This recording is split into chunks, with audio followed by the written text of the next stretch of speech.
Hello my friends and welcome back. Thank you very much for being with me again today.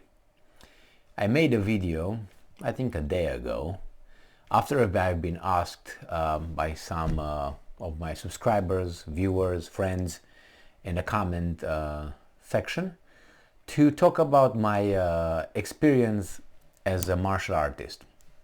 I made a video, I will not go over it. I've been doing Kyokushin Karate for more than 20 years, and if you want to watch that video, I'm not going to get into the details over there, but I've been asked after that video to make more videos regarding not only my experience but also how the organizations, the international organizations, the national organizations were cheating. That means when you were going to a competition, there were certain things that were fixed.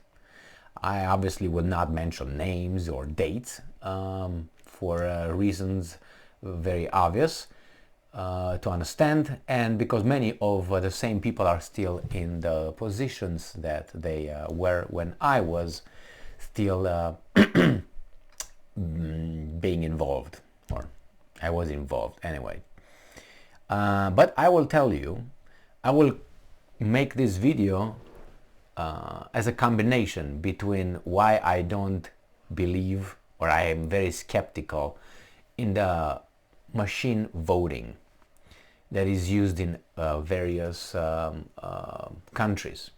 And I became skeptical because of the Kyokushin experience I had in the way they were maneuvering, and they were using the computer, the drawing system of the fights, the random drawing. So this is the way it was. I'm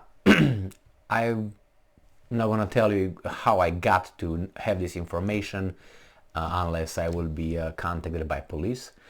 This is the way it was. They, before a competition, each dojo, country, whatever, had to provide the names of the people who are fighting at certain categories, or if they were not categories, they were open, the number of the fighters, and you will get the numbers. You put the numbers in the program, supposedly, on the computer, and then push a button, and the computer, the program, will randomly select who's fighting with whom. And usually you have two trajectories, so two or three that would eventually get to fight in the final. You got in the semi-final and then final. Now, the ones that were cheating were doing this way. They were putting the people, they were getting the names of the people, and they will set it. This is going to fight with this. They were picking who's who, what's what. Who's going to fight with whom. Okay? And they were picking, let's say you have, let's say 4 axes that would go to the semi-finals and then finals. And let's say my fighter, as I'm the cheater here, my fighter will go on this side here. So 1, 2, 3, on the 4th one. And I will put him with people that I see that if they win, that was going to be the easiest, because I know the fighters from the clubs that are their names, I know them, or internationally the same way, you know who's who, what's what. And then you put your guy at the easiest 1, 2, 3, the 4th one.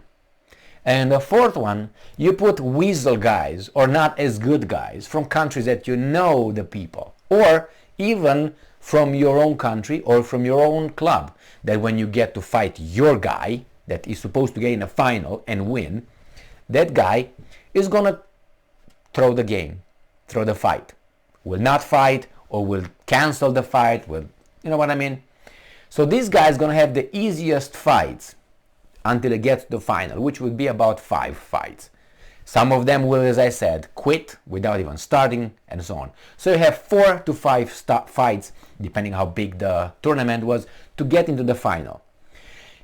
Now you had the ones that were the champions last time, or last times, the contenders and so on. You put them close to one another, so they meet somewhere in between, before they get there. So you eliminate competition, by the time your guy gets to the final, probably, he's gonna meet the guy here fighting the hardest guys, pump, pump, pump, pump. When he gets over there, he's gonna be injured and fucked up. Your guy will be, woo, let's go, baby. That's what happens in international and in national. If you want to look at that, there were many stories with, for instance, Andy Hug. He was a Swiss guy. Just look who he had to fight in some competitions before they got scared he's going to beat the Japanese. These are stories. I don't have evidence on that one. I have evidence on these ones. Okay? And how you would do? You schedule these guys, you put them however you want, because you don't know who's going to win further. But you put them, so these guys are not going to meet your guy. Your guy is going to meet this guy, nothing here, and is going to get there.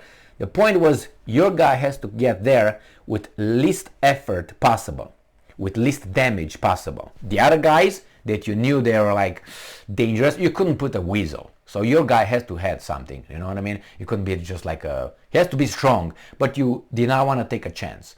So you get these guys tired that could, compete against your guys, get them tired. When they get out there, they will be wasted. They will be injured. Their legs will be fucked from kicks.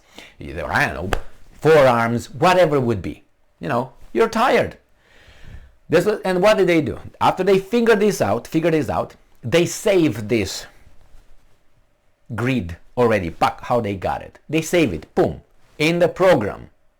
And then they would have the meeting with everybody else and say, guys, the organizers, hey guys, now we got all the names here, and the computer will pick randomly the fights. Who's gonna fight with whom? You see, everybody is in the room, check it out, everything okay. But I am the one with the mouse, all right?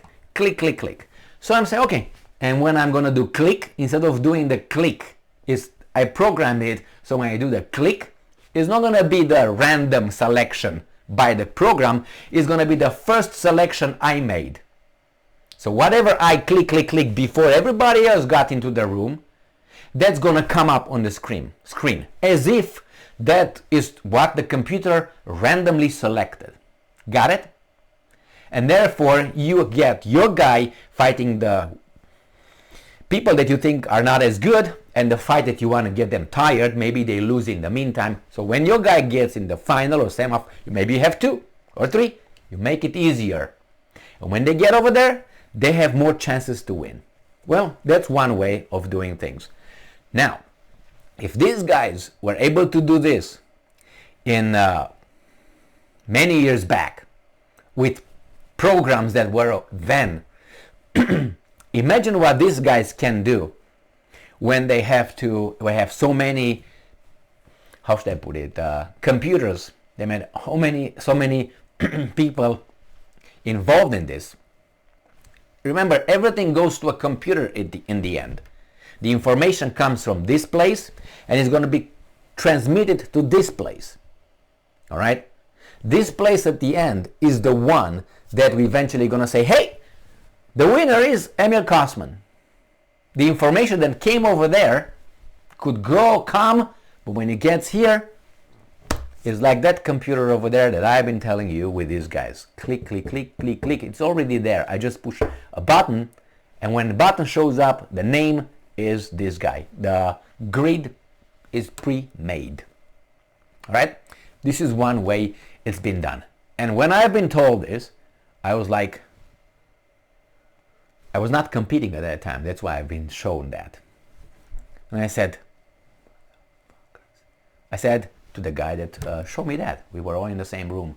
I said, so this is the way you've been doing when I was competing and others were competing? This was the answer. Yes! Thank you very much for being with me again today. Stay strong, stay smart, look for the truth, and be just.